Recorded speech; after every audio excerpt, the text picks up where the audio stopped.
South ઇન્ડસ્ટ્રીઝની જાણીતી playback singer અને ગીતકાર કલ્પના રાઘવેન્દ્ર વિશે ચોંકાવનારા સમાચાર સામે આવ્યા છે। મંગળવારે મોડી રાત્રે ગાયકે પોતાના ઘરે ઊંઘની ગોળીઓ ખાઈને આત્મહત્યા કરવાનો પ્રયાસ કર્યો હતો। ત્યારબાદ તેમને તાત્કાલિક હોસ્પિટલમાં દાખલ કરવામાં આવ્યા હતા। હાલમાં તેઓ હૈદરાબાદની એક ખાનગી હોસ્પિટલમાં સારવાર હેઠળ છે। આ અંગે પોલીસે જણાવ્યું હતું કે કલ્પનાએ તેના ઘરે આત્મહત્યા કરવાનો પ્રયાસ કર્યો હતો। ગાયકની સુરક્ષા અનુસાર તેમનું ઘર 2 દિવસ સુધી ખોલવામાં આવ્યું ન હતું। ત્યારબાદ એસોસિએશનના સભ્યોને જાણ કરવામાં આવી હતી। રેસિડેન્ટ એસોસિએશને કલ્પના વિશે પોલીસને જાણ કરી। પછી પોલીસે દરવાજો તોડીને ગાયકના ઘરમાં પ્રવેશ કર્યો હતો। ત્યારે પોલીસને કલ્પના બેભાન હાલતમાં મળી આવી હતી। ત્યારબાદ તેને ખાનગી હોસ્પિટલમાં દાખલ કરવામાં આવી હતી। હાલમાં તેમની સારવાર ચાલી રહી છે। ગાયકના આત્મહત્યાના પ્રયાસ પાછળનું કારણ શું છે તે હજુ સુધી જાણી શકાયું નથી। જોકે KPHB પોલીસે કેસ નોંધીને તપાસ શરૂ કરી છે। અહેવાલો અનુસાર ગાયકની હાલત હવે સ્થિર છે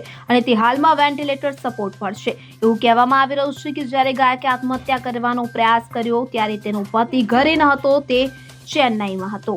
બ્યુરો રિપોર્ટ CN24 ન્યૂઝ। હવે જુઓ દેશ દુનિયાની તમામ ખબરો તમારી આંગળીના ટેરવે।